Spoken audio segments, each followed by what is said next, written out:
Derailed. It hurts, doesn't it, when you see that we have moved on with indecent haste and entered a new relationship? In the fullness of time, you may look back and be thankful that we had turned to someone other than you. But at the moment of knowing that we are with somebody else so soon after discarding you, and even when you escape us, it still stings, because did you not matter at all, it hurts you. Of course it does. You invested so much in the concept of us, and then we did our level best to warp, batter, twist, burn, and destroy what was built. Notwithstanding what has happened, it remains the case that you look on with a mixture of pain and astonishment at how soon we've managed to find somebody else, and more to the point, how readily we flaunt this state of affairs through our repeated updates and relationship bulletins. You should not be surprised at this development, however, once you begin to understand how we operate.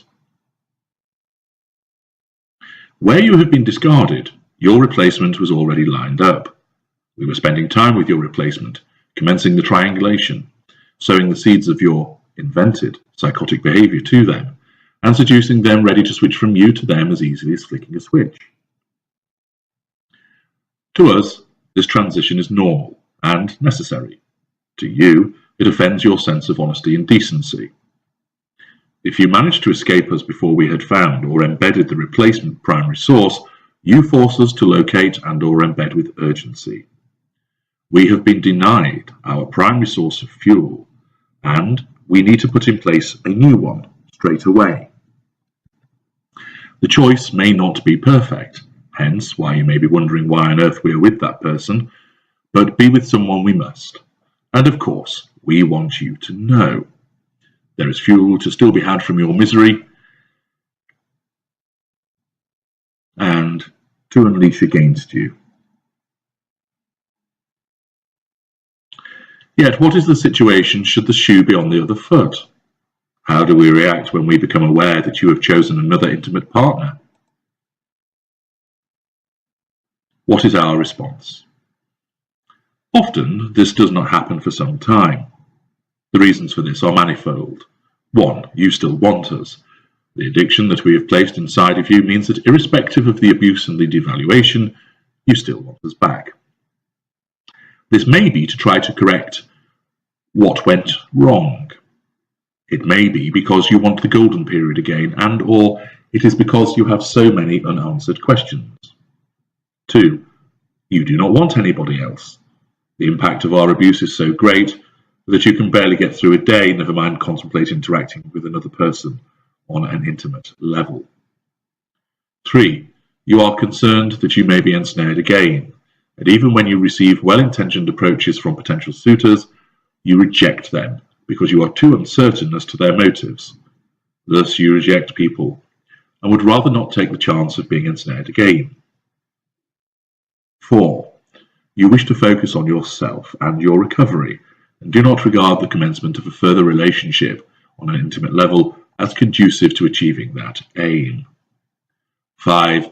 You are left feeling that you could not attract anybody else, even if you wanted to. Your self-esteem and self-confidence have been shattered, and the abuse has taken its toll on your assets and resources, leaving you feeling that you are an unappealing prospect to a potential suitor. 6. The prospect of a romantic, intimate relationship remains far too painful after the experience of being in one with our kind. Therefore, you decide against raking over old wounds. We understand that there are several reasons why you are unlikely to find someone after the formal relationship with us has ended. This is part of the reason why we are encouraged to keep coming back and hoovering you, because there is unlikely to be somebody else involved who proves an obstacle to us doling out a benign follow-up hoover and drawing you back into our clutches.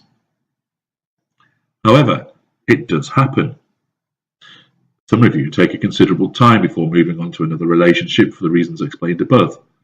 Others may move with more speed, not always for the right reasons, but that is not what is to be examined here. Indeed, some of you are captured by a different member of our kind, falling victim to the apparent concern and charm exhibited by this white knight, when you are still blind to what you entangled with the first time around. Nevertheless, How do we feel when we see that you are with somebody else? The immediate reaction is one of the ignition of fury. You belong to us. Under the terms of the narcissistic relationship, you belong to us forever. Therefore, you are not permitted to enter into an intimate relationship with somebody else. That is an implied term of that contractual situation. By choosing somebody else, you are telling us that we are not good enough. How dare you commit such a treacherous act? It does not matter that we got rid of you. It does not matter that we were horrible in our treatment of you. And nobody, save us, could blame you for getting away from us. The fact is, we expect your total loyalty forever. Your choice of someone else as an intimate partner, and this has equal applicability if you choose one parent over another, a sibling over another, or a friend over a narcissistic friend, is a huge affront to us and wounds us considerably. With this fury ignited, we will seek fuel both from our existing primary source and supplementary sources if need be, but we also want to draw this fuel from you and or your intimate partner. We want to derail what you have got. You are not allowed to be loved by anybody but us. Nobody can make you truly happy other than us. You will not be treated in the way you deserve to be treated by anybody but us. You are our possession. Nobody else is allowed near you. With fury ignited and fuel being gathered to heal the wound caused by this criticism, what is our further response? 1. You will be smeared to third parties. We will roll out a further smear campaign suggesting you were seeing this person behind our back, even though you may never even known them when we were together, or that it has been 3 years since you and I were in the formal relationship. We tell family, friends, and all we can about how treacherous and unfaithful you have been. This gains us fuel, and also has the potential to influence how those people treat you, allowing our power to be extended through them. 2. You will be smeared to your new intimate partner. The lies will flow thick and fast as we look to frighten them off. Just thought I should let you know, mate, she is a gold digger. You won't know this, but he has a serious drink problem. Get out while you can. I hope you're using condoms, pal, after the amount of men that slut has had. You need to sleep with one eye open. He's a maniac. She won't be faithful to you, you know. She is a user. Did it to me. She'll do it to you. She is a born liar. I bet she told you that I'm a nutcase, didn't she? Yes, you are nodding. She said the very thing to me about the chap she was seeing before me. She is dangerous. I ended up being hospitalised after the way she treated me. No need to thank me. Thought you needed to know. Good luck with that one, pal. You will need it. What do I mean? Blimey, where do I start? 3. Your new partner will be smeared to you by us. Just thought I should let you know that he is a gold digger. I found out that he hasn't got a pot to piss in. Don't want to think of him taking your money. You won't know this, but she has a serious drink problem. Get out while you can. My friend is a doctor and has seen her being treated for excessive drinking. Just thought you should know. I hope you're making him use condoms after the number of women that man whore has had. You need to sleep with one eye open. He is a maniac. My mate is a policeman. List of convictions as long as your arm. Of course, if you ask him, he'll deny it, but you know me, I'm just looking out for you. I always have done. He won't be faithful to you, you know. He is a user. Did it to his wife. He'll do it to you. How do I know? Friend of a friend. She is a born liar. I bet she told you that I'm a nutcase, didn't she? She doesn't even know me and she's saying things about me. Imagine what she will start saying about you. It's only a matter of time.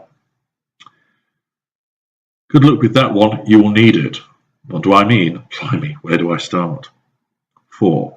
Expect benign follow-up hoovers as we assert how much we miss you, how much we want you back, how we are better than this person. If we are content with our primary source, this may still not be done to bring you back to us, but just to ruin your relationship, so you leave that person expecting to come back to us and then we turn our backs on you. All that matters is the fuel from our still functioning new primary source, from your distraught reaction to our behaviour and the knowledge that we have messed up your relationship. 5. Intimidation and malign hoovering are in order, and this is done to cause your new intimate partner to think that it is just not worth the hassle, so that they end up leaving you. I do like you, but it is your ex. He scares me, and I cannot have him causing problems for me at work. I'm sorry, but I have to end things. That being a typical situation we would like to hear from your new partner. We want to derail your new relationship. We want to control you. We do not want to see you exerting control over your life by choosing to be with somebody else. We cannot bear to see you happy, knowing that somebody else is causing this. We have to control you, and all around us. And this extends to affecting your new relationship. We will always look to drive a wedge between you and your new intimate partner, whether through appearing to do the right thing, warning you about this person or asserting that we still love you, or by doing a bad thing, making it too much aggravation for both of you to remain together, so that we gain fuel from your reaction and her response to this interference, and in so doing, we exert our power and control, content in the knowledge that you are our possession once again. We must derail your happiness in a new relationship.